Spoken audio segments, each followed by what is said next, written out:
Good afternoon. I'm Walt Bauer, and I'd like to welcome you to the Human Development Institute's first fall seminar. We welcome the participants who are joining us online through Zoom, as well as the participants who are here with us at the live presentation at the Human Development Institute at the University of Kentucky. Our presenters will provide an opportunity for questions this afternoon, and we welcome questions from all our participants. If you have questions online, please type your questions into the chat box. Should you have any questions about CEUs, you can contact me. Please take a moment at the conclusion of our seminar to complete a brief evaluation. The evaluation will be sent to your email address immediately after the seminar concludes. It is really helpful as we plan for upcoming seminars. Now, to introduce today's speakers, Brooke Gill is the social and emotional consultant for the Department of Public Health, Division of Maternal and Child Health. Brooke is a certified Kentucky early childhood trainer. Caroline Gooden is Associate Director of Early Childhood for the Human Development Institute at the University of Kentucky. Caroline is also a certified Kentucky early childhood trainer. The title of the seminar is Connect the Dots, Addressing Challenging Behaviors While Promoting Social and Emotional Development. I'm now going to turn it over to Brooke and Caroline. Yay! Hi. Thank you. We have a lot of people joining us today, and we're really excited about that. Raise your hand if you're here because you have perfect angels at home and perfect angels in your classrooms, and you're just here to learn about all the reasons that you have such calm students. Is that anybody? No. Raise your hand if you're here because challenging behaviors is something you struggle with on a daily basis, something that has you a little bit frazzled and confused. Yeah. And you're here because you want to learn some strategies that can not only minimize those challenging behaviors, but really are in the best interest of the kids in your classroom and in your home. Today, we're going to talk about how we can decrease challenging behaviors while promoting social and emotional development. Social and emotional development are things like why we have sound decision-making skills, what provides us the ability to empathize with our friends when they're in pain, and share in their joys when they get really great news. It's our ability to have a moral compass about the way we conduct our lives and to say, that doesn't seem so good. And, oh yeah, I think this is the right thing to do. Our morality. It's our ability to take a self-inventory and say, I'm getting really fired up right now. I probably need to walk away. That's our self-understanding. And although those sound like traits of some adults that we know, they're actually developing those characteristics when we were 2, 3, 4, and 5 years old at alarming rates. So we see the most challenging behaviors in kids 2 to 5 because it's like a blank slate of all of those social and emotional skills. But yet they are thrown into an environment with people that want to have their toys, an adult they have to share with 15 other kids, and all kinds of confusing questions going through their minds. Today we're going to talk about 4 strategies. And these 4 strategies are ensuring a supportive environment, encouraging positive behaviors, emphasize positive discipline, and embracing unique strengths. These 4 strategies are what we call universal strategies. Universal simply means it applies to all children.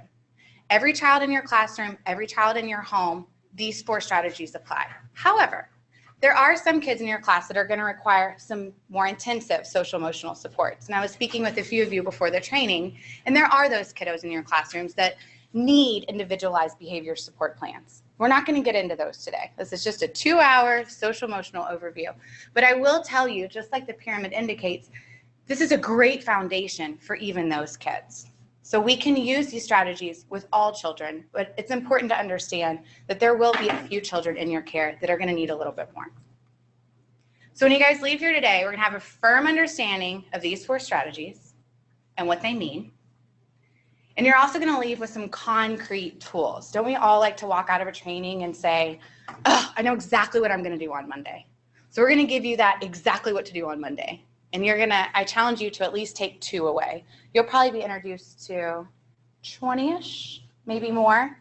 But try to hold on to 2 and really concentrate on making those 2 apply to your classroom or the families you work with on Monday. The number one thing we want you guys to take with you is we're not going to have any more bad responses. I want everybody to say, no more bad responses. No more bad responses. All right, thanks. Didn't feel that much energy from that, but I'll take it. So no more bad responses. What is a bad response? So everybody hold in your mind that one behavior that absolutely makes you want to climb the wall. And you know it's coming usually. The thing about bad or challenging behaviors is that we know when they're coming and we dread them like the plague. So you're sitting in your classroom and everything's kind of going good and you know you're about to announce time for lunch and you know it's going to be like you threw a bomb in the room and you dread all the challenging behaviors that might come out of that. So the first thing we usually feel is, can anybody relate to that? That feeling of, oh, not today. Just don't have time for it today. Usually because we're feeling like that, we kind of go into step 2 rather quickly because kids feed off of our tones, right? So they're a little upset, we join in feeling upset, and then we kind of go to this moment of agitation. Because these emotions are so strong and because we're usually not one-on-one with kids, we have a lot of things going on. We go to a third step, which is the D, default to pleading. And this is where we usually give into the negative behavior because we want it to stop. Or we get into this like negotiation with a 3-year-old, like don't negotiate with Tiaris. Like we're, okay, if I give you 6 pieces of candy, you promise you won't throw a fit in Kroger. And they're like, 7. And you're like, fine, 7, right? So you get into this thing and what are you doing? You're actually feeding into that negative behavior. You're saying what you're doing is working and I'm gonna feed into it. They're gonna keep up in the ante to see how high you're gonna climb. So we call that D, default to pleading. So what are we gonna do? No more what? Bad responses. Instead of feeling bewildered, we're hoping that you're gonna leave here today and feel prepared with options ready to go. Does that feel nice? To say, you know what? Bring on your next tantrum. I want to connect the dots. I'm ready for you. Which means you're not gonna have this sense of agitation. So you're not gonna go from to, oh, I'm gonna wring your neck. Instead, you're gonna feel empathetic, calm, and decisive. We're gonna learn why kids are having these challenging behaviors. And when they start to sound off, instead of seeing them as this little pestering person, we're actually gonna picture them with this little help sign behind them. Because what we're gonna learn is challenging behaviors is a child telling you, I don't have the tools to solve this problem, and I'm hoping you're gonna help me. So when we come into it and we add chaos to a situation that already has plenty of it, we're ignoring this big, huge help sign behind them. So instead of agitated, we're gonna be empathetic and calm and help them make a decision. Which means we're gonna no longer give in to these negative behaviors, and instead we're gonna have meaningful, teachable moments. Who's excited about that? Everybody in here is excited. All right, so on your sheet, if you're a handouter here, it's prepared, empathetic, and calm. And what we're not gonna do is look at this 2-year-old who obviously is desperate for help, right? I mean, he's waving his help sign. And we're not gonna turn this into a self-assured, confident, independent kindergartner overnight. It's gonna take time. We're gonna have to be consistent. Behaviors are something you teach just like every other skill. You don't teach a kid how to read in a weekend. You're not gonna teach a kid how to ride a bicycle in the afternoon. And you're not gonna teach a kid how to go from screaming, kicking, crying, totally lost to, excuse me, mother, I need some help, please. Like, it's not going to happen. It's gonna take a while, and it's gonna take consistent responses from us as the adult in the situation to help them go from this to that. So you're not gonna have bad responses, not because I'm about to hand you a magic wand that's gonna fix it over the weekend, but because you're gonna learn how to connect the dots and you're gonna feel like the one in control rather than the one being manipulated. Everything we go over today, including what I just went over, all the handouts that Walt sent to you guys, everything is on our website. We also have 100 Connect the Dots trainers across the state. Usually this is an all-day training. And then we condensed it to 3 hours, and then we found out we had to condense it to 2 hours, and then shave off another 15 minutes for question and answer. So this is quite condensed. So if you're hearing something, man, that sounds interesting, or I'd love to see some more tools on that, everything is on the website. Everything's free, downloads, templates, cool classroom tools, lots of materials you can use one-on-one with parents. So we encourage you to go to that website, My email's there too if you want to book a training. So I just don't want you to feverishly take notes or feel like you can't keep up. Just enjoy the training today and know that everything is there, including our contact information.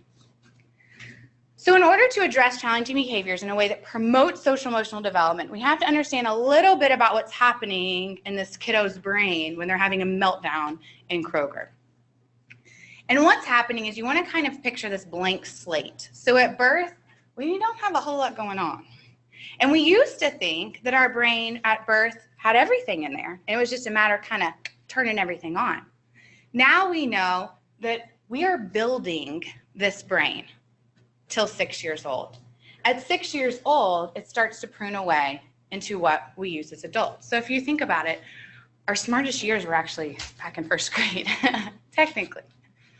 So we have to lay a really good foundation because that's what they're going to carry with them into teenage, into adulthood. So when we say it's literally the foundation for life and school success, that's exactly what it is. So the way to think about all of these squiggly lines, which isn't too pretty of a picture, is a roadmap. So if I told you you had to drive 2.5 hours today to, your best friend just moves away 2.5 hours, and you're going there for the first time, what are you going to do? Plug it into your phone, right? Probably not going to map out. So we're going to go with our phones. So you're going to have your phone and you're going to drive and you're going to follow that GPS the entire way, right? Probably even going to take a wrong turn because it's the first time you've gone there and it's kind of a funky way.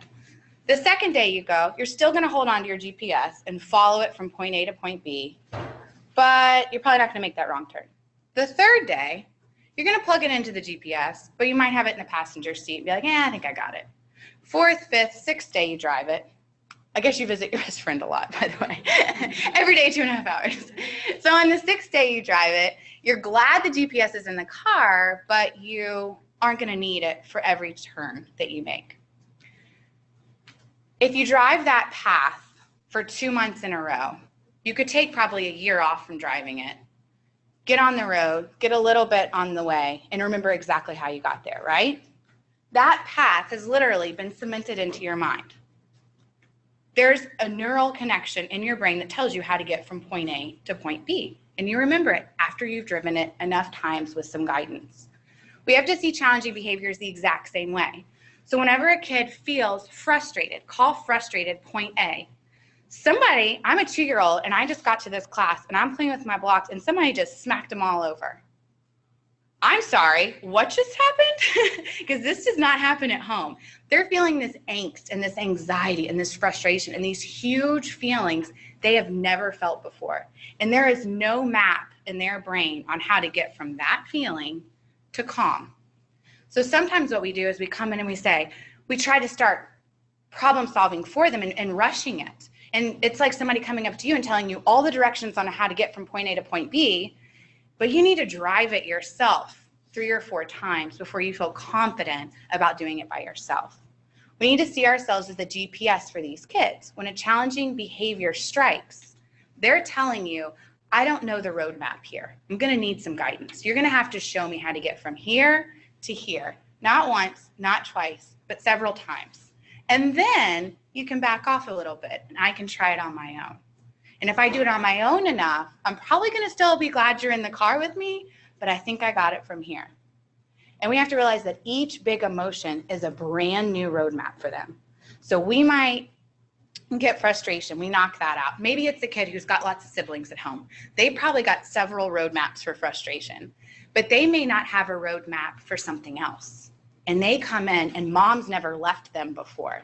So that transition on that first day is huge for them because there is nothing in their mind telling them how to go from scared and lonely without mom to feeling okay about it and comfortable in this new environment. Does that make sense? Okay. So we're their GPS. So what I wanted to challenge us to do is when we see this kid freaking out, we think to ourselves, something needs connecting. They don't know how to get from here to here. The way these connections are built is between upstairs is connecting to downstairs. And you do this in 3 levels. We do it still as adults. We go from survival, am I safe? Constantly we're scanning for safety. The second is, okay, I'm safe. How do I feel? If those feelings aren't too intense, then something else gets turned on, which is our thinking cap. And it says, okay, what do I do? What are my options? How do I problem solve in this situation? If at any point in this process, something goes off, an alarm, picture this, the brain can't go to the next level. So let's say we're driving on our merry way from point A to point B, and the person in front of you slams on their brakes. What do? You slam on your brakes, right? You don't even think about it. Does anybody go like this, even if there's nobody in the passenger seat? Because you're not thinking. You are simply reacting to that situation. There's no problem-solving pattern, and that's good, because there are some situations where we need to just react. We don't need to say, should I slam on my brakes? Or by then you've already crashed. So it's important that our brain does kind of hijack certain situations. But we also have to understand that kids get hijacked in situations that we don't see as survival. So when we think, why did you just hit him in the face? It's actually them thinking, I got to protect myself right now. So we call that flipping our lid. I don't know why that's up there. So the first thing they have to think is, am I safe? Fight, flight, or freeze. If it passes that sniff test, if you will, then they go on to, how does that make me feel? And they do a little evaluation of the emotions that are associated with that situation. Once it passes the feelings test, then they can go into problem solving. So when we talk about flipping our lid, this is a way to kind of remember it. If you put your hand up, this is your brain. At the bottom here is your survival. If it says, yep, everything's safe here, good to go, then your next part of your brain is your emotions or your limbic system. And then your thinking cap can go on. If at any point your body senses things are not safe or there is too intense of an emotion here, we flip our lid. So if you see a kid smack over those blocks and the kid reacts and smacks the other one in the face and you walk over and say, why did you do that? They have no idea why they did that because they're here. So what we have to understand when we go into a challenging behavior is we first have to figure out, where are they? Are they thinking with this downstairs brain right now, or are we in some upstairs thinking? Sometimes it might be upstairs thinking. They might be manipulating the situation a little bit, but not always. Sometimes they're reacting from a pure emotional standpoint, and they just fought back. So knowing this, we have a job. I want us to all say this together. My job is to recognize difficult behavior as a child telling me he or she needs social and emotional skills to solve problems. It's about coaching, not controlling, right? So the first thing we want to do is, you're safe. And that might be getting on their level. Sometimes it's just showing them, I'm in this with you. Your popsicle fell on the floor, and right now, that is crisis mode. So we can just get on the, your popsicle fell on the floor. And that shows them, like, somebody's in this with me, and they get it. Like, this is, what are we going to do about this? And you're like, phew. The second thing you're doing is you're showing them, I'm here for you. I'm here with your emotions. Or even name them. Caroline's going to talk about a name it to tame it. Help them understand what's happening. You must be really disappointed. You're validating that for them, right? So you're getting on their level, you're validating it. Now you probably have somebody listening. You've probably got that lid unflipped, right? Then you can come in and say, now there aren't any more popsicles, but here's what I do have. Now we've got somebody that's got their thinking cap on. If we come in and say, there's plenty of popsicles, you had a popsicle yesterday. All we're doing is keeping the kid here, and we don't have anything to work with. We don't have a conversation yet. Once we've coached them through the choices, then we recognize that they went through the process. You handled that really well. I know you were super disappointed that popsicle fell on the floor, but man, you got right back up. You chose a new snack. I'm proud of you. That's really cool. Then they're like, yeah, I got this. So the next time the popsicle falls on the ground, that's why it's a circle. This alarm may not go off as much as it did the first time. And especially is not as loud as it's going to go off if they remember how much they didn't get any help, right? So if they drop that popsicle and then that situation continued to escalate, then this alarm is just going to get louder the next time the situation repeats itself. And that's really what we're talking about. It's the whole brain. It's the whole development interaction within a challenging behavior. We also have to do it for ourselves. We have to tell ourselves, all right, this is not an emergency. The popsicle fell on the floor. This child is in my room for a reason. I got this. I have choices, tools, and resources. And then we have to reflect on our own strengths. So I'm hoping everybody did the strengths survey as their pre-homework. And we'll go over that a little bit at the end. And that's what allows us to get in that calm mode. So Caroline's going to demonstrate real quick what these 4 dots look like in action.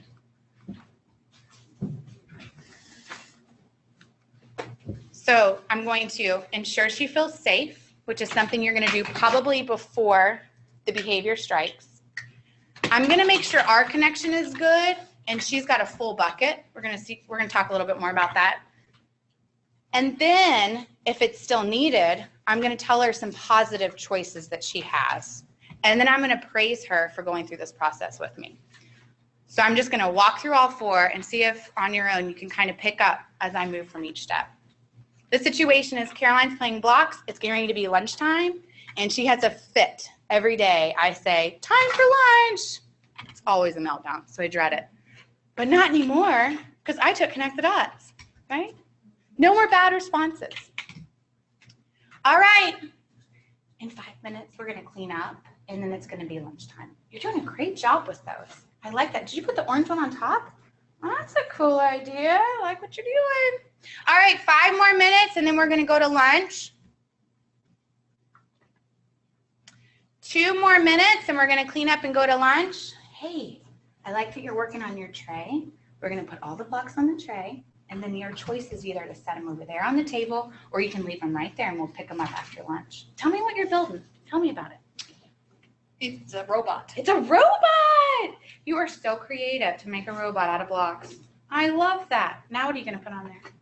I don't know yet. Okay. All right. All right. 1 more minute, everybody. Okay, let's line up. Everybody put your stuff away. It's time to line up and go to lunch. Caroline, remember we have 2 choices. We can leave it here or you can set it over there. Your choice. Your choice. You're going to leave it right there? All right, come on. I love that you made that decision all by yourself. You're like a 5-year-old, not a 3-year-old. I swear. Okay, so that would be connect the dots in all 4 in sequence. Now Caroline's going to go into each individual dot, and we're going to talk about some concrete tools. Does anybody have any questions about why these are the 4 strategies or anything that we've talked about so far? No? All right.